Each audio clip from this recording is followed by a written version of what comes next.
थोड़ा amount urea का saliva से भी एक्सक्रीट आउट होता है, क्योंकि वो सलाइवा बाहर निकला ग्लैंड से, निकला उसमें यूरिया था। अब वो कहाँ जाएगा? आपकी डाइजेस्टिव ट्रैक्ट और वहाँ से बाहर। अगर किसी को शुगर की बीमारी है तो उसके यूरिन में ग्लूकोज दिखेगा। तभी जब भी टेस्ट करवाते हैं ना तो यूरिन सैंपल लिया जाता है। तो होता क्या है हमारी बॉडी में, हमारी बॉडी को या ब्लड में कह लो, ब्लड में एक चीज़ होती है कि हर एक चीज़ एक पर्टिकुलर कॉन्सेंट्रेशन में ही रहेगी। अगर वो उस कॉन्सेंट्रेशन में नहीं रहती तो बॉडी उसे उठा के बाहर फेंक देती है। तो हमारे सेल के ऊपर प्रोटीन होते हैं, वो हमारा आइडेंटिटी कार्ड होता है और वो मैच करवाने होते हैं। Hello and welcome back to Raftaar with your Diksha Sharma ma'am. तो बेटा हम यहाँ पर पढ़ रहे हैं chapter excretory products and its elimination. अभी तक तुमने ये तो जान लिया है कि यूरिन कैसे बनता है तुम्हें, और कभी कभी जब आप पानी कम पीते हो तो तब भी यूरिन आपका पानी कैसे सेव करता है। तो आज हम कुछ ऐसे टॉपिक्स की बात करेंगे बेटा जो बड़े ही इम्पॉर्टेंट है। क्योंकि किडनी तो है ही है, इसके अलावा और भी बड़े आप में एक्सक्रीटरी ऑर्गन है अच्छे जो एक्सक्रीशन में बड़ा इंपॉर्टेंट रोल प्ले कर रहे हैं। दूसरा हीमोडायलिसिस, जिसके बारे में आपने सुना होगा, कोई डायलिसिस करवा रहा है, किसी की किडनी डैमेज है, और बहुत सारी बीमारियां। तो चलिए शुरू करते हैं with the role of other organs in the excretion. So let's get started. तो बेटा बाकी ऑर्गन्स का क्या रोल होता है एक्सक्रीशन में, हम देखते हैं। सबसे पहले हम बात करेंगे हमारी स्किन की। तो स्किन में क्या होता है? If I am talking about your skin, skin में बेटा होती हैं ग्लैंड्स। कौन सी glands? We have two types of glands in the skin. One are your oil glands, जिनको हम सिबेशियस ग्लैंड्स कहते हैं। क्या कहते हैं? सिबेशियस ग्लैंड्स और ऑयल ग्लैंड। इनका नाम सिबेशियस कहाँ से पड़ा है बेटा?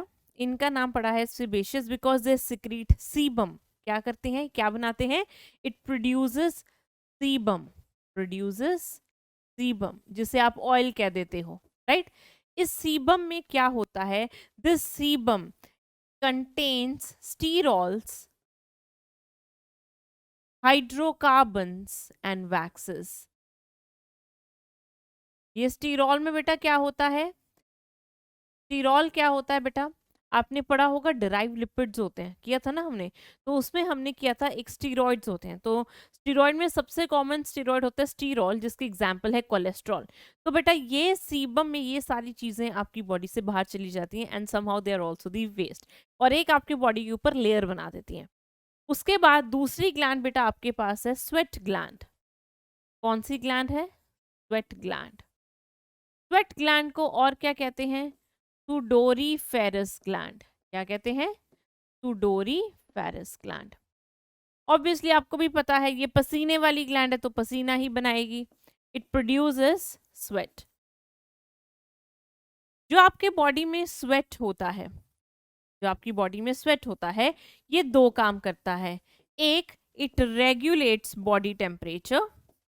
It regulates body temperature. मान लो जब बहुत ज्यादा गर्मी होती है, जब गर्मी होती है तो बेटा आपको बहुत ज़्यादा पसीना आता है। तो जब पसीना आता है उससे बहुत सारी बॉडी में से हीट लूज हो जाती है या हीट लॉस हो जाता है। तो इससे वो आपके बॉडी के टेम्परेचर को क्या करता है? रेगुलेट करता है। बहुत ज़्यादा नहीं बढ़ाता, उसे कांस्टेंट रखता है, क्योंकि we are warm blooded animals, और वार्म ब्लडेड एनिमल्स में टेम्परेचर कांस्टेंट रहता है। दूसरा बेटा इसका रोल क्या है एक्सक्रीशन में? क्या रोल है? जो आपका स्वेट होता है, जो आपका स्वेट होता है, उसमें क्या क्या होता है आपको पता है ना? आपका स्वेट सॉल्टी होता है, तो उसमें NaCl होता है, उसमें वाटर भी होता है, उसमें यूरिया भी होता है, और उसमें लैक्टिक एसिड भी होता है। तो सिंस इसमें मेटाबॉलिक वेस्ट है, यूरिया है जैसे लैक्टिक एसिड है, तो ये आपके बॉडी में क्या कर रहा है बेटा? बहुत वेस्ट भी एक्सक्रीट आउट कर रहा है, प्लस वो NaCl वाटर को भी कर रहा है। तो कहीं ना कहीं ये ऑस्मो रेगुलेशन में भी हेल्प कर रहा है, राइट? तो स्वेट के दो काम है, एक बॉडी टेम्परेचर रेगुलेट करना और दूसरा एक्सक्रीशन करवाना। क्यों? क्योंकि स्वेट में ये सारा सामान होता है। फाइन। इसके अलावा और क्या है आपकी बॉडी में एक्सक्रीटरी ऑर्गन्स? एक होता है बेटा आपका डाइजेस्टिव ट्रैक की बात करते हैं हम। डाइजेस्टिव ट्रैक में सबसे पहले माउथ में ग्लैंड आती है, सलाइवरी ग्लैंड। कौन सी ग्लैंड? Salivary gland. तो ये जो सलाइवरी ग्लैंड होती है ये क्या बनाती है? It produces saliva. आपको भी पता है सलाइवरी ग्लैंड क्या बनाती है? सलाइवा बनाती है। और सलाइवा में थोड़ा यूरिया एक्सक्रीट आउट होता है। सलाइवा में वैसे तो बहुत सारी चीजें होती है, इंजाइम होते हैं सलाइवरी एमाइलेज, इसमें म्यूसिन होता है, म्यूकस होता है, और भी बहुत सारी चीजें होती हैं, आयंस होते हैं। But this saliva it contains urea. तो हम कहते हैं बहुत थोड़ा अमाउंट यूरिया का, थोड़ा अमाउंट यूरिया का सलाइवा से भी एक्सक्रीट आउट होता है, क्योंकि वो सलाइवा बाहर निकला, ग्लैंड से निकला, उसमें यूरिया था, अब वो कहाँ जाएगा, आपकी डाइजेस्टिव ट्रैक्ट और वहां से बाहर। अब जब हम गट की बात कर ही रहे हैं, मतलब आपकी डाइजेस्टिव ट्रैक्ट की बात करें, तो एक तो हमने यहाँ पे सलाइवरी ग्लैंड की बात करी, अब हम एक और चीज की बात करेंगे, उसका नाम क्या है बच्चे, उसका नाम है लिवर। लिवर की बात करते हैं। ये जो लिवर होता है ये भी बहुत इंपॉर्टेंट एक्सक्रीटरी ऑर्गन है। ये क्या एक्सक्रीट करता है बेटा, it excrete bile pigments, bile salts, cholesterol, toxins, vitamins, etc. तो आपकी बॉडी में ये सारी चीजें आपका लिवर एक्सक्रीट करता है। तो अगर मैं बात करूं सलाइवा की और मैं बात करूं इसकी, लिवर जो एक्सक्रीट कर रहा है, ये दोनों चीजें बाहर कैसे आएंगी, एक्सक्रीटेड थ्रू डाइजेस्टिव ट्रैक्ट। मतलब ये आपके बॉडी में से बाहर कैसे आएंगी बेटा, डाइजेस्टिव ट्रैक्ट से बाहर आएंगी, राइट? क्योंकि सलाइवा माउथ में अल्टीमेटली वो गट में जाएगा, वैसे ही लिवर भी अपनी सारी चीजें तो गट में ही फेंकता है, तो ये सारा एक्सक्रीशन डाइजेस्टिव ट्रैक्ट के थ्रू होगा। जैसे जो आपका स्किन का किया था वो तो सीधा स्किन की सरफेस से ही हो जाएगा, ये वाला डाइजेस्टिव ट्रैक्ट से होगा। इसके बाद बेटा आपका एक बड़ा ही इंपॉर्टेंट ऑर्गन आता है, दैट इज लंग्स।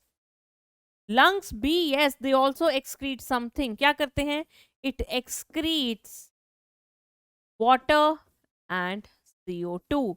यस, तो ये आपका CO2 और वाटर दोनों को एक्सक्रीट आउट करता है। अगर CO2 की बात करें, around 200 ml of CO2 is excreted out पर मिनट। कितना, 200 ml एक मिनट में आपका CO2 एक्सक्रीट आउट किया जाता है with the help of your lungs.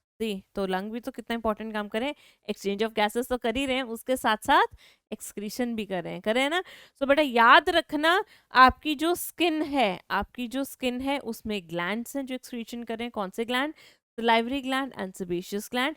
अगर मैं बात करूं आपके लंग्स की, वो भी एक्सक्रीशन करवा रहे हैं, ठीक है, इधर लिवर भी करवा रहा है, सलाइवरी ग्लैंड भी करवा रहा है। चलो अब आगे बढ़ते हैं बेटा, आगे बढ़ते हैं। अगर मैं लंग्स की बात करूं तो CO2 कितना है, अराउंड 200 ml पर minute. What about the water, तो वाटर कितना एक्सक्रीट होता है बेटा, तो ये कितना होता है बेटा, 400 ml पर डे। ओके, अब है बेटा आपका एक और है यहाँ पर एक्सक्रीटरी ऑर्गन, वो है आपका लार्ज इंटेस्टाइन। यस, तो लार्ज इंटेस्टाइन भी एक्सक्रीट करता है बहुत सारी चीजें। वो क्या है बेटा, वो है डाइवेलेंट आयंस। तो large intestine it excretes divalent ions. Divalent ions कौन से होते हैं, जिनमें 2 पॉजिटिव होता है यूजुअली, जैसे एक Na पॉजिटिव होता है, जैसे कैल्शियम 2 पॉजिटिव होता है, तो यहाँ पर कैल्शियम, आयरन, मैग्नीशियम, ये सारे एक्सक्रीट होते हैं आपके कहाँ पर, लार्ज इंटेस्टाइन से and outside the body through faeces. तो ये था बेटा आपके बॉडी में अपार्ट फ्रॉम किडनी और भी बहुत सारे ऑर्गन का role in what, in your excrete, right? तो चलो अब आगे बढ़ते हैं, आगे पढ़ेंगे अब कुछ डिसऑर्डर्स, कुछ बीमारियां, इस सिस्टम से क्या रिलेटेड कुछ बीमारियां हैं। सबसे पहले बेटा हम बात करेंगे एक बीमारी की जिसका नाम है ग्लोमेरुलोनेफ्राइटिस। ग्लोमेरुलोनेफ्राइटिस। नेफ्रो वर्ड हम किसके लिए यूज करते हैं बेटा, नेफ्रॉन के लिए ऑब्वियसली, और ग्लोमेरुलोस के लिए, ठीक है। आइटिस वर्ड हम यूज करते हैं इन्फ्लेमेशन के लिए, ये वर्ड आ रहा है ना आइटिस, ये इन्फ्लेमेशन होता है, इसका मतलब जहां आइटिस आ जाए उसका मतलब इन्फ्लेमेशन। तो glomerulonephritis is inflammation of glomerulus. अगर आपके ग्लोमेरुलस में क्या था, ग्लोमेरुलस टफ टफ कैपिलरी बनाया था ना हमने, चलो बना के देखते हैं दोबारा से, अगर आपकी याददाश्त खो गई है तो। मान लो ये बोमन्स कैप्सूल है और ये है आपकी एफरेंट आर्टीरियल, ये ईफरेंट, ठीक है। तो ये बेटा आपका ग्लोमेरुलस था। अब होता क्या है इस बीमारी में, इस बीमारी में आपके इस ग्लोमेरुलस में टफ टफ कैपिलरी में, ये क्या है ग्लोमेरुलस, इस ग्लोमेरुलस में बेटा क्या हो गई, आपके ग्लोमेरुलस में इन्फ्लेमेशन हो गई। क्यों हुई थी, क्योंकि हो सकता है आपको कोई ब्लड इन्फेक्शन हो, तो ब्लड इन्फेक्शन से यहाँ पर इन्फ्लेमेशन हुई, जिसकी वजह से जो कैपिलरीज थी उनमें पोर्स बड़े बड़े क्रिएट हो गए। एंडोथेलियम पड़ी थी तो यहाँ पर बड़े बड़े पोर्स बन गए फिल्ट्रेशन मेम्ब्रेन में। अब पहले ये पोर बहुत छोटे थे, अब ये पोर बड़े हो गए। पहले पोर छोटे थे तो बहुत सारी चीजें यहाँ पे फिल्टर नहीं होती थी, जैसे आपके प्रोटीन्स, आपके ब्लड सेल्स लाइक दैट। पर अब पोर्स बड़े हो गए तो इसमें से कोई भी चीज आराम से पास कर सकती है, प्रोटीन्स भी कर सकते हैं और आपके इनफैक्ट ब्लड सेल्स भी कर सकते हैं। तो ये कॉम्प्लिकेशन आती है ग्लोमेरुलोनेफ्राइटिस में कि फिल्ट्रेशन मेम्ब्रेन में पोर साइज बड़ा हो गया क्योंकि वो इन्फ्लेम हो गई, जिससे बहुत सारी चीजें उसमें एंटर कर सकती हैं, वहां से पास कर सकती हैं, and they can be the part of filtrate, और आपकी बॉडी को भारी नुकसान हो सकता है। क्योंकि जो भी चीज फिल्टर होकर फिल्ट्रेट में आएगी, जो चीज फिल्टर होकर आएगी उनमें से कुछ तो चीजें अगर परमिएबल है तो रीअब्जॉर्प्शन कर लेंगी, पर जो नहीं पास हो सकती रीनल ट्यूब्यूल से वो तो यूरिन का पार्ट ही बनेंगी। इसलिए ये एक बीमारी है, इन्फ्लेमेशन ऑफ ग्लोमेरुलस। क्या होता है इसमें, the pore size of filtration membrane increases. Pore size of filtration membrane increases. Now, many substances can pass which earlier were not passing. तो इसमें से बहुत सारी चीजें आराम से पास कर सकती हैं। जैसे बेटा अगर प्रोटीन पास कर गया तो उसे क्या बोलेंगे, तो इस केस में जैसे मैंने कहा प्रोटीन पास कर गया तो क्या बोलेंगे, मान लो अब इसमें से प्रोटीन पास किया मान लो ये छोटे छोटे प्रोटीन्स हैं। अब ये प्रोटीन किस में आ गए, फिल्ट्रेट में, और फिल्ट्रेट से फिर ये कहाँ जाएंगे, यूरिन में। तो जब हमें यूरिन सैंपल में प्रोटीन दिखने लग जाए तो उस कंडीशन को हम कहते हैं प्रोटीनूरिया। क्या कहते हैं, प्रोटीनूरिया। तो इस कंडीशन में, या मान लो अगर किसी को ग्लोमेरुलोनेफ्राइटिस है, मैंने उसका यूरिन सैंपल लिया, वहां पर मुझे प्रोटीन्स मिले, तो हो सकता है उसके किडनी में प्रॉब्लम है क्योंकि यूरिन में यूजुअली प्रोटीन्स नहीं आते। तो अगर कोई बंदा प्रोटीनूरिया शो कर रहा है, what is proteinuria, presence of proteins in urine. तो मतलब प्रोटीन इस फिल्ट्रेशन मेम्ब्रेन से पास कर रहे हैं, फिल्ट्रेट का पार्ट बने हैं और यूरिन में आ गए हैं। तो presence of proteins in urine is proteinuria, तो उससे प्रोटीनूरिया हो सकता है। दूसरा बेटा, उसके आरबीसी भी पास कर सकते हैं, तो इसे हम कहते हैं हीमेटूरिया। अगर किसी बंदे का मुझे ब्लड मैंने सैंपल देखा और यूरिन का सैंपल देखा और लाल लाल यूरिन दिख रहा है और उसमें आरबीसी प्रेजेंट है, तो दैट मीन्स उसकी ग्लोमेरुलस जो है वो इन्फ्लेम्ड है और आरबीसी फिल्ट्रेशन मेम्ब्रेन से पास कर रहे हैं। उस कंडीशन को कहते हैं haematuria, presence of RBCs in urine, right. तो अगर किसी को ये है तो ये उसको सिम्टम दिखेंगे। So proteinuria is presence of protein in the urine and haematuria is the presence of RBC in the urine. And what is glomerulonephritis, inflammation of the glomerulus. और इसमें होता क्या है, पोर साइज बढ़ जाता है, जिससे अब जो चीजें पहले पास नहीं कर रही थी वो आराम से पास कर सकती हैं, and they will become the part of the urine. And here we are writing the pore size of the filtration membrane increases. Now many substances can pass which earlier were not passing and will become the part of urine,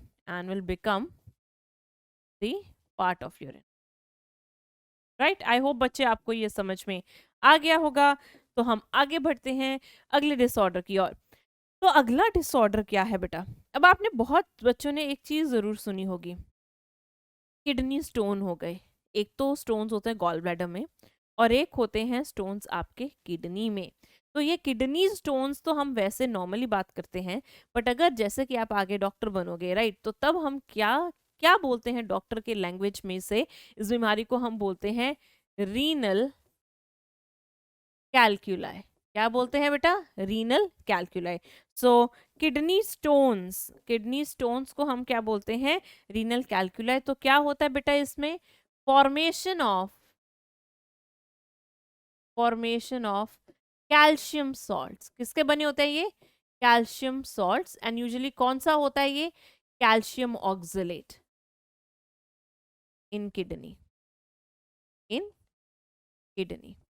तो ये problem क्यों करता है बेटा? Usually जो ये stones बनते हैं ये रीनल पेल्विस एरिया में बनते हैं और आगे जाके ये यूरेटर्स में जाके कई बार ब्लॉकेज कर देते हैं, कई बार वहां पर ही, क्योंकि बड़े बड़े स्टोन्स होते हैं तो आपको पेन भी फील होता है, राइट? सो इसलिए they are not good, they are little bad. If the size is larger, और इसका साइज बहुत बड़ा है, तो वो और भी कॉम्प्लिकेशन हो सकती है। तो अगर कोई पूछे रीनल कैल्कुलाई क्या होता है बच्चे, तो आप क्या बोलोगे? Renal calculi is the presence और it is a formation of calcium salts in your kidney. और यूजुअली कैल्शियम सॉल्ट्स किसके बने होते हैं? कैल्शियम ऑक्सलेट के ज्यादा होते हैं, फॉस्फेट के भी होते हैं, पर इसमें ज्यादा कैल्शियम ऑक्सलेट होता है मैक्सिमम। अगली बीमारी है बेटा आपकी ग्लाइकोसूरिया, ग्लाइकोसूरिया एंड कीटोनूरिया। ये क्या चीजें हैं? ये भी एक कंडीशंस है। What are these? Glycosuria is presence of glucose in urine। अगर यूरिन में ग्लूकोज दिखे तो उस कंडीशन को हम ग्लाइकोसूरिया कहते हैं।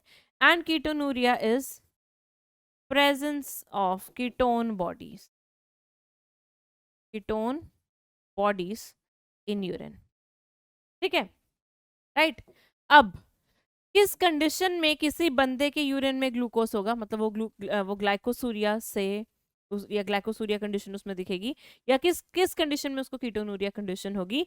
ये दोनों होती हैं बेटा अगर या तो बंदे को कोई बीमारी है, in case of a disorder. क्या नाम है उस डिसऑर्डर का? Diabetes mellitus. तो ये अगर किसी बंदे को डायबिटीज मेलाइटिस है, जो लेमन लैंग्वेज में बोलते हैं शुगर की बीमारी, ठीक है? तो अगर किसी को शुगर की बीमारी है तो उसके यूरिन में ग्लूकोज दिखेगा। तभी जब भी टेस्ट करवाते हैं ना, तो यूरिन सैंपल लिया जाता है। तो जब यूरिन सैंपल लेते हैं तो उसमें चेक करते हैं कि ग्लूकोज तो नहीं है, कीटोन बॉडीज तो नहीं है। तो ये दोनों कंडीशन एक तो उस बंदे में दिखेंगी जिसको एक बीमारी है डायबिटीज मेलाइटिस। अदरवाइज ये कंडीशन दो जगह पर और भी हो सकती है, एक प्रेग्नेंट फीमेल में, पर यहाँ पर ये एक बीमारी नहीं होती, राइट? और दूसरा, अगर कोई प्रोलॉन्ग फास्टिंग कर रहा है, मतलब काफी दिनों से फास्टिंग कर रहा है, उस कंडीशन में भी दिखेगी, राइट? तो ये क्यों होता है, चलिए इसके बारे में थोड़ा सा जानते हैं। पर इसको जानने के लिए बेटा, इसको जानने के लिए हमें पहले एक बीमारी के बारे में जानना बहुत जरूरी है, जिसका नाम है डायबिटीज। तो बेटा डायबिटीज दो प्रकार की होती है। कितने प्रकार की होती है? दो प्रकार की। एक होती है बेटा आपकी डायबिटीज इंसिपिडस, डायबिटीज इंसिपिडस, और एक होती है जिसका आपने अभी नाम भी लिया था, शुगर की बीमारी, दैट इज डायबिटीज मेलाइटिस। ठीक है, ये दो बीमारियां अब आपकी। सबसे पहले डायबिटीज इंसिपिडस और डायबिटीज मेलाइटिस में फर्क क्या है? इसमें इंसुलिन इन्वॉल्व होता है और इसमें एडीएच, जो हमने प्रीवियस लेक्चर में पढ़ा था, एंटी डायूरेटिक हार्मोन। तो डायबिटीज इंसिपिडस किसकी वजह से होती है? Due to lack of ADH which is anti diuretic hormone. तो फिर इसे डायबिटीज क्यों कहते हैं? क्योंकि बेटा डायबिटीज का एक सिम्टम होता है पॉलीयूरिया, यहां लिख देते हैं हम। इसका सिम्टम है एक नहीं, बेसिकली दो है। पॉलीयूरिया मतलब फ्रीक्वेंट यूरिनेशन, बार बार यूरिन पास करना। एक पॉलीडिप्सिया मतलब बहुत ज्यादा प्यास लगनी। अगर आप बहुत ज्यादा यूरिन पास कर रहे हो तो आपकी बॉडी में से पानी का लॉस हो रहा है, तो मतलब आपको प्यास भी ज्यादा लगेगी, राइट? तो ये दोनों कंडीशन हमें इसमें भी दिखता है और इसमें भी दिखता है। पर इसमें शुगर का कुछ लेना देना नहीं है इंसिपिडस में, और ना ही इसमें ग्लूकोसूरिया होता है, ना ही इसमें कीटोनूरिया होता है, और ना ही यहाँ पर इंसुलिन इन्वॉल्व होता है। तो यहाँ पे क्या है? एडीएच की कमी है, there is lack of ADH, जिसकी वजह से आप में डाइल्यूट यूरिन बनता है, आपको बार बार यूरिनेशन आता है, इसलिए इसे हम डायबिटीज हैं। तो there is a lack of ADH. इसमें हमें पॉलीयूरिया भी दिखेगा, दैट इज फ्रीक्वेंट यूरिनेशन, और दूसरा polydipsia, excessive thirst, excessive thirst. ठीक है, बट ये दोनों जो सिम्टम है किसके जैसे, डायबिटीज मेलाइटिस के, बट नो कीटोनूरिया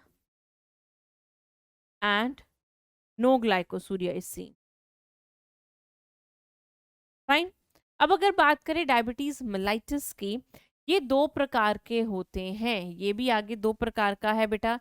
एक होता है टाइप 1 डायबिटीज मेलाइटिस, एक होता है टाइप 2 डायबिटीज मेलाइटिस। जो टाइप 1 डायबिटीज मेलाइटिस होता है इसे हम कहते हैं insulin dependent, insulin dependent diabetes mellitus. इसे हम कहते हैं non insulin dependent diabetes mellitus. ठीक है, तो इसकी फुल फॉर्म क्या है, insulin dependent diabetes mellitus, that is IDDM, insulin dependence diabetes mellitus, उसकी non insulin dependent diabetes mellitus. Now what's the difference? जो फर्स्ट वाली है ये एक ऑटो इम्यून बीमारी है। ऑटो इम्यून डिसऑर्डर बेटा क्या होते हैं, जिसमें आपकी खुद की इम्यूनिटी आपके सेल्स को दुश्मन मान ले। नॉर्मली इम्यूनिटी हमारी कब काम करती है, जब कोई फॉरेन ऑब्जेक्ट आता है, कोई माइक्रोब आता है, तो उस पे एंटीबॉडी बना के उसे किल कर देती है, ऐसे काम करती है। बट इस केस में आपकी अपनी इम्यूनिटी आपको दुश्मन मान लेती है, ठीक है, और आपके ही सेल्स को तोड़ना शुरू करती है। तो ये ऑटो इम्यून डिसऑर्डर है। तो इसमें क्या होता है, हमारा जो इंसुलिन होता है बेटा, इंसुलिन एक हार्मोन है जो पैनक्रियाज बनाती है। कौन बनाता है? पैनक्रियाज बनाती है। तो पैनक्रिया के अंदर एक सेल होता है बीटा सेल। क्या होता है? Beta cell. तो insulin is secreted by beta cell of pancreas. तो इस बीमारी में, टाइप 1 डायबिटीज मेलाइटिस में, आपका जो एंटीबॉडी है वो आपके बीटा सेल को ही डिस्ट्रॉय कर देती है। तो क्या होता है, इम्यूनिटी डिस्ट्रॉयज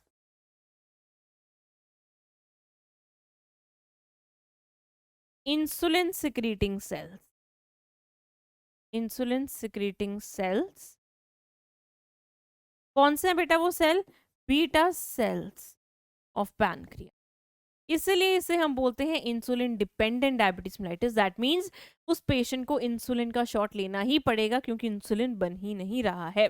वेयर एज जो टाइप 2 है उसमें आपको इंसुलिन नहीं चाहिए। क्यों? इंसुलिन तो है, हो सकता है इंसुलिन कम अमाउंट में हो, पर उसमें प्रॉब्लम इंसुलिन की नहीं है, उसमें प्रॉब्लम किसकी है? उसमें प्रॉब्लम है उसके सेल्स की।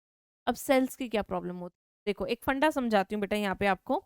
क्या होता है हमारी बॉडी में? हमारी बॉडी में ये मान लो पैनक्रियाज है, पैनक्रियाज का बीटा सेल है। कौन सा सेल है? Beta cell. ये बीटा सेल क्या बनाता है? इंसुलिन बनाता है। ठीक है, ये इंसुलिन, मान लो ये इंसुलिन है, ये इंसुलिन कहाँ जाएगा? हिपैटोसाइट के पास जाएगा। Hepatocyte is a liver cell. ठीक है, अब लिवर सेल का काम क्या है? लिवर सेल का काम है, जो ब्लड में ग्लूकोज होता है, किसमें ग्लूकोज होता है बेटा? ब्लड में जो ग्लूकोज होता है, यहाँ पर हम ग्लूकोज बना देते हैं, मान लो जी। इस सेल का काम क्या है? जब इंसुलिन आता है, जब इंसुलिन आता है तो ये सेल काम करने लगता है और ग्लूकोज को अंदर ले आता है, जिससे वो ग्लूकोज की चेन बनाता है, जिसे हम कहते हैं ग्लाइकोजन। क्या कहते हैं? ग्लाइकोजन। तो इस तरह से आपका इंसुलिन काम करता है। वो क्या करता है? वो लिवर सेल के पास जाता है, उसको बोलता है ब्लड से ग्लूकोज उठाओ और ग्लूकोज को किस में कन्वर्ट करो? ग्लाइकोजन में। So what one function of insulin is, it converts glucose into glycogen. और कहाँ पर? In liver cell.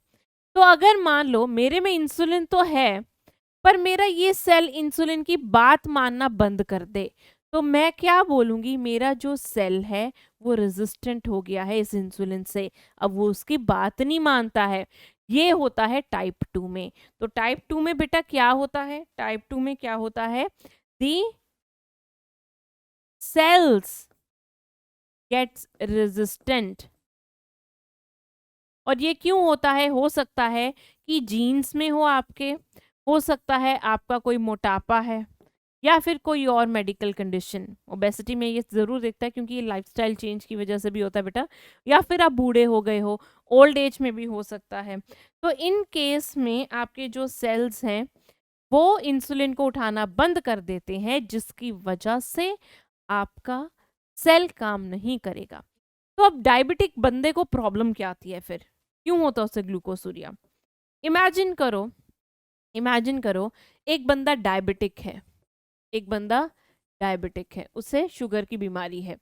मतलब ऐसे लगा लो उसके सेल्स इंसुलिन को या तो यूज नहीं कर रहे या इंसुलिन नहीं बना रहे। तो उस कंडीशन में बेटा क्या होगा उस बंदे के साथ? उस कंडीशन में उस बंदे का ब्लड शुगर लेवल बढ़ा होगा। हम कहते हैं ना शुगर में ब्लड शुगर बढ़ गया, ब्लड शुगर लेवल बढ़ा होगा। तो होता क्या है हमारी बॉडी में, हमारी बॉडी को या ब्लड में कह लो, ब्लड में एक चीज होती है कि हर एक चीज एक पर्टिकुलर कॉन्सेंट्रेशन में ही रहेगी। अगर वो उस कॉन्सेंट्रेशन में नहीं रहती तो बॉडी उसे उठा के बाहर फेंक देती है। ठीक है, जैसे अगर आपके मैं बात करूं ब्लड में ग्लूकोज की कॉन्सेंट्रेशन है 4.5 टू 5 मिलीमोलर। अगर इससे ज्यादा होता है, अगर इससे ज्यादा होता है, इंसुलिन आता है तो इंसुलिन उसको ग्लाइकोजन में कन्वर्ट कर देगा। अगर इंसुलिन नहीं आता तो किडनी उसको क्या करेगी, बाहर फेंक मारेगी। ये काम होता है आपके ग्लूकोज के साथ। मान लो तुमने 4-5 चपाती खाई, तुम्हारा ग्लूकोज लेवल बढ़ गया, ब्लड ग्लूकोज, इंसुलिन आएगा, लिवर सेल को बोलेगा इसे स्टोर करो एज अ ग्लाइकोजन। बट एक डायबिटिक बंदे के साथ क्या होता है, उसमें इंसुलिन नहीं होती तो वो अपना ग्लाइकोजन नहीं बना पाता, तो उसमें ग्लाइकोजन स्टोर नहीं होता। ये बात समझ में आई? तो अगर कोई बंदा डायबिटिक है, उसका ब्लड शुगर लेवल क्या होगा बेटा, बहुत ज्यादा होगा। अब क्या करेगी kidney? Kidney will excrete access glucose in urine. और ग्लूकोज का यूरिन में होना क्या कहलाता है? ग्लाइकोसूरिया। यही होता है उसके साथ, डायबिटिक के साथ। अब दूसरा कंडीशन, अगर उस बंदे में ग्लाइकोजन नहीं है, अगर उस बंदे में ग्लाइकोजन नहीं है, क्योंकि इंसुलिन नहीं है, और इंसुलिन क्या करता है, ग्लूकोज को उठा के लिवर में डालता है, ग्लाइकोजन बनाता है। हमारी बॉडी में क्या होता है, जब भी हमारी बॉडी को एनर्जी चाहिए होती है, सबसे पहले वो ग्लाइकोजन को तोड़ता है, फिर वो फैट को तोड़ता है, फिर वो प्रोटीन को तोड़ता है। ठीक है, ग्लाइकोजन को तोड़ेगा तो ग्लूकोज बनेगा, ग्लूकोज को तोड़ेगा तो एनर्जी मिलेगी। अब मान लो डायबिटिक वाले बंदे में ये तो है ही नहीं, क्योंकि इंसुलिन नहीं है। और जो इंसुलिन होती है, मैंने क्या बताया, इंसुलिन क्या करवाती है, ग्लूकोज को उठा के ग्लाइकोजन बनवाती है। क्या बनवाती है? ग्लाइकोजन। अब अगर एक बंदे में इंसुलिन नहीं है, ब्लड शुगर हाई हुआ, किडनी ने क्या कर दिया, एक्सक्रीट कर दिया। ठीक है, जिसे ग्लाइकोसूरिया कहते हैं। अब उसमें ग्लाइकोजन अगर बेटा बंदे में नहीं है तो अब उसका क्या टूटेगा, फैट। अब फैट का क्या होगा, ऑक्सीडेशन। और जब भी फैट का ऑक्सीडेशन होता है, कंप्लीट नहीं होता, वो होता है आधा, पार्शियल ऑक्सीडेशन, क्योंकि उसमें डबल बॉन्ड ज्यादा होते हैं। तो वो क्या बनाता है, कीटोन बॉडीज। और ये कीटोन बॉडीज एक्सक्रीट होते हैं, कीटोन बॉडीज एक्सक्रीट होते हैं यूरिन में। उसे हम क्या कहते हैं, कीटोनूरिया। क्या कहते हैं, कीटोनूरिया। तो ये होता है बच्चे डायबिटिक वाले बंदे के साथ, उसको कीटोनूरिया और ग्लाइकोसूरिया। कीटोनूरिया मतलब ketone bodies in urine, and glycosuria मतलब ग्लूकोज इन द यूरिन। तो अब बेटा ये तो बात थी कि डायबिटीज के केस में ग्लूकोसूरिया कीटोनूरिया कैसे होता है, क्योंकि उस बंदे में ग्लाइकोजन स्टोर होता नहीं है, क्योंकि इंसुलिन नहीं है, तो उसमें फैट डिप्लीट होता है, तो कीटोनूरिया हो जाता है। क्योंकि ग्लाइकोजन नहीं बन रहा तो शुगर ब्लड में ही है, तो उसको क्या हो जा रहा है, ग्लूकोसूरिया, ग्लाइकोसूरिया, क्योंकि किडनी अब उसका एक्सेसिव ग्लूकोज बाहर फेंकेगी। पर हमने किया था कि ये तो डायबिटीज के केस में है, पर ऐसा कुछ प्रेग्नेंट फीमेल में भी दिखता है, एंड प्रोलॉन्ग फास्टिंग के टाइम पे भी दिखता है। इस केस में बेटा क्या होता है, जब भी कोई फीमेल प्रेग्नेंट होती है तो उसका बॉडी का मेटाबॉलिज्म बहुत फास्ट होता है, तो उसमें जल्दी जल्दी सब चीज़ें डिप्लीट होती है, तो उसका ग्लाइकोजन भी डिप्लीट हो जाता है। तो ग्लाइकोजन जब डिप्लीट हो जाता है, हमारी बॉडी में टूट जाता है, तो अगला प्रोडक्ट क्या टूटता है, एनर्जी मिलती है, वो है फैट। तो इसीलिए उस फीमेल में फैट टूटता है तो कीटोनूरिया दिखता है। अब उसमें ग्लूकोसूरिया क्यों दिखता है, क्योंकि उस फीमेल में बेटा हार्मोन्स बहुत ज़्यादा होते हैं, कई हार्मोन्स उसका ब्लड शुगर लेवल बढ़ाते भी हैं, और कुछ ग्लाइकोजन बहुत ज़्यादा टूटता है, तो उसमें ग्लूकोज जो होता है वो ब्लड का जो ग्लूकोज का कॉन्सेंट्रेशन होता है ब्लड में वो बढ़ जाता है। तो इसलिए फीमेल में, प्रेग्नेंट फीमेल में ये कॉमन चीज़ें होती है, but she is not diabetic at that time. Next है प्रोलॉन्ग फास्टिंग। जब हम फास्ट करते हैं तब भी हमारी बॉडी में चीज़ें डिप्लीट होना शुरू होती हैं, तो इस केस में कीटोनूरिया देखना बहुत नॉर्मल होता है, राइट। तो फास्टिंग में ग्लूकोसूरिया से ज़्यादा कीटोनूरिया दिखता है, जिसमें आपका जब ग्लाइकोजन रिजर्व खत्म हो जाता है तो फैट टूटना शुरू होता है, और फैट आपको क्या देता है बेटा, फैट जब टूटता है तो कीटोन बॉडी, राइट। तो ये था बेटा आपका डायबिटीज़ के बारे में। आगे चलते हैं और आगे पढ़ेंगे बेटा हम, यार करना पड़ेगा ना यार, डॉक्टर बनना तुम्हें, है ना। इतने भी क्या हो गया, आप सोचोगे अरे यार मैम इतनी बीमारियां। यूरीमिया, यूरीमिया क्या होता है, अगर मान लो किसी का किडनी खराब हो गया है, तो उसका जो यूरिया है वो एक्सक्रीट नहीं होगा, क्योंकि यूरिया को एक्सक्रीट ब्लड से कौन करता है, किडनी करती है। तो अगर उसका यूरिया एक्सक्रीट नहीं होगा तो यूरिया कहाँ रह जाएगा, ब्लड में रह जाएगा ना। तो ब्लड में यूरिया का एक्यूमुलेशन हो जाता है किडनी डैमेज की वजह से। इस कंडीशन को हम कहते हैं uraemia. So what is uraemia, it is the accumulation of urea in blood. तो ब्लड यूरिया लेवल बढ़ जाएगा उस बंदे का। अगर किसी बंदे का ब्लड यूरिया लेवल बहुत ज्यादा बढ़ा हुआ है तो हमें क्या खतरा होता है, हमें खतरा होता है कि शायद उसकी किडनी डैमेज है। तो accumulation of urea in blood due to kidney damage, due to kidney damage, ये होता है बच्चे आपका क्या, यूरीमिया। अब अगर किसी की किडनी डैमेज है तो उस बंदे का क्या कर सकते हैं हम, तो हमारे पास दो सोल्यूशन होते हैं। पहला सोल्यूशन होता है, जब भी किसी की किडनी डैमेज होती है हमारे पास दो सोल्यूशन होते हैं।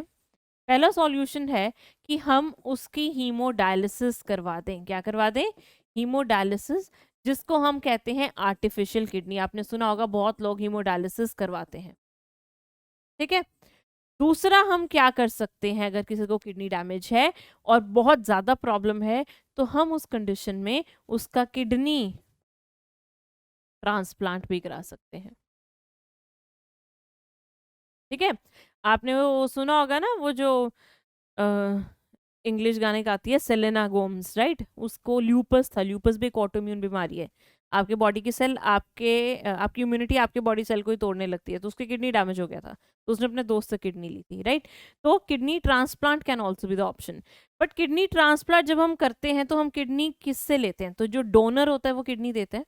तो donor should be either a family member और अ क्लोज रिलेटिव। और अगर इनसे भी बात नहीं बनती तो आप एक डोनर की क्या कर सकते हो, you can search for a donor. जैसे फॉर एग्जांपल अब मैंने कहा कि उसने अपनी दोस्त से लिया था, तो आप ऐसे सर्च कर सकते हो जिसका मैच की आपके बॉडी सेल के साथ सबसे ज़्यादा, आप उसकी किडनी ले सकते हो। तो एक कंपैटिबिलिटी मैच करवाई जाती है। पहले ब्लड सैंपल्स लेते हैं, चेक करते हैं कि रिसिपिएंट और डोनर के जो सेल्स है वो कितना ज़्यादा आपस में मैच कर रहे हैं, जिसने किडनी लेना है जिसने देना है उन दोनों के कितनी मैच करती है। अगर मैच करती है तो दे देते हैं, राइट। क्या होता है कि हमारे पास जैसे एक आइडेंटिटी कार्ड होता है हमारा।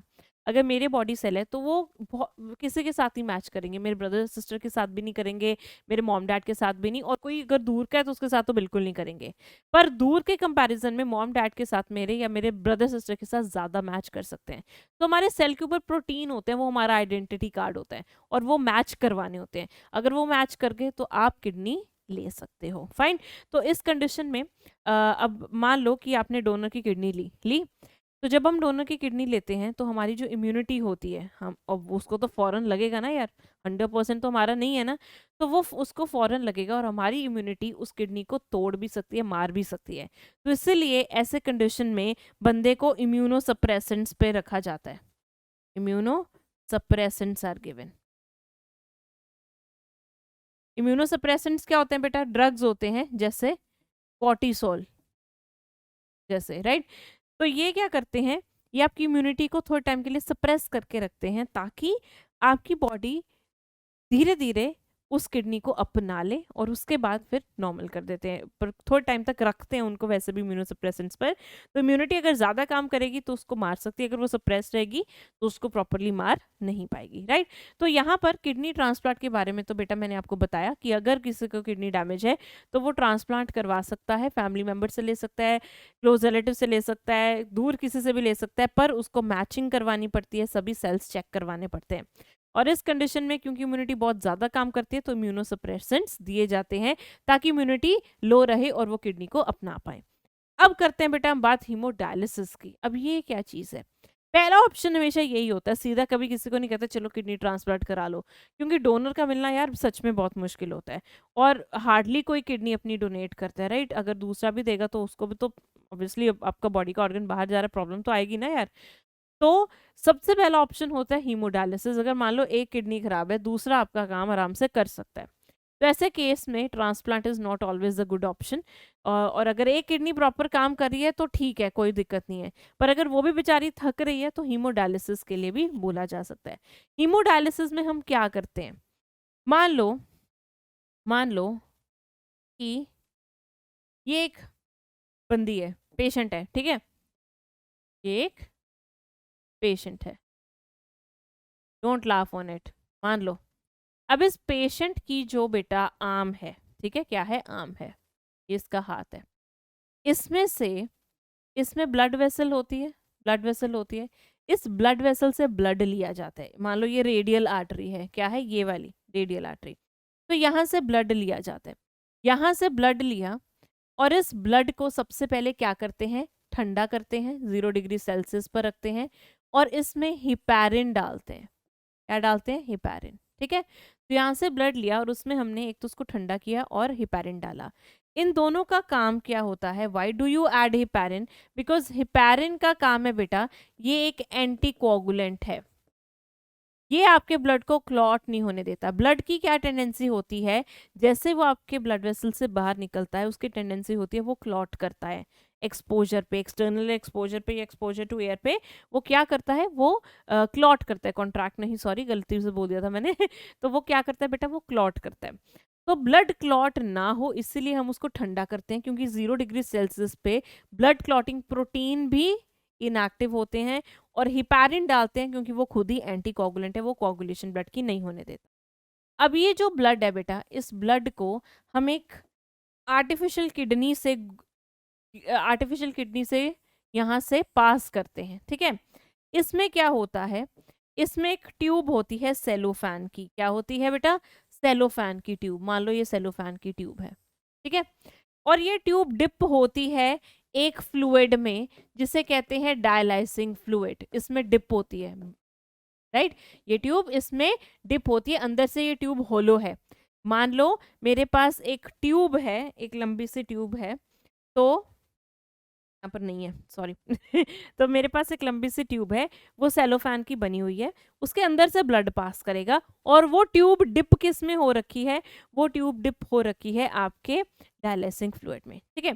तो ये बेटा क्या है आपका? ये है डायलाइसिंग फ्लूइड,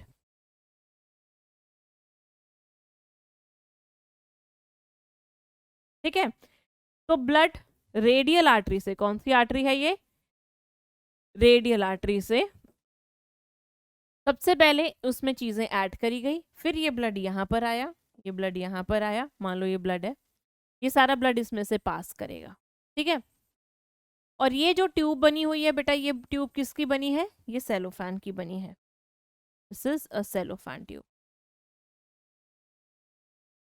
जो सेलोफैन ट्यूब होती है बेटा, ये पोरस होती है, मतलब इसमें पोर्स होते हैं, इसमें क्या होते हैं? पोर्स होते हैं, and it is around semi permeable, ये सब चीजों को पास नहीं करने देती।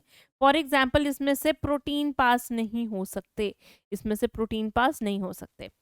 तो यहाँ पर इस ब्लड में इम्प्योरिटी है, इसमें एक्सक्रीटरी सब्सटेंसेस है, हमें इसको बाहर निकालना है। हमने यहाँ पर जो डायलाइसिंग फ्लूइड लिया है, इस फ्लूइड में हमने जो कॉन्सेंट्रेशन रखी है चीज़ों की, वो बिल्कुल प्लाज्मा जैसी रखी है। जैसे आपके ब्लड में जो प्लाज्मा होता है, जो जो सामान उसमें होता है वही सामान इसमें डाला है, बस हमने क्या किया है? एक्सक्रीटरी सब्सटेंसेस नहीं डाले। क्यों? क्योंकि सेलोफैन में से जो सब्सटेंसेस पास करते हैं वो अलोंग द कॉन्सेंट्रेशन ग्रेडियंट पास करते हैं, from high concentration to low concentration, ठीक है। सो जो सेलोफैन ट्यूब है, इसमें जो चीजें पास करती हैं, substances moves along the concentration, along the concentration gradient from high to low। तो हमने यहाँ पर चतुराई क्या दिखाई? हमने इसको कैसे रखा? It is similar to the ions और the composition, is similar to plasma except waste. हमने इसमें क्या नहीं डाला? वेस्ट नहीं डाला, ताकि आपका जो भी वेस्ट है वो जो ब्लड के अंदर है वो यहाँ से यहाँ चला जाए, वो यहाँ से यहाँ चला जाए, तो ये वेस्ट इधर चला जाएगा. ठीक है.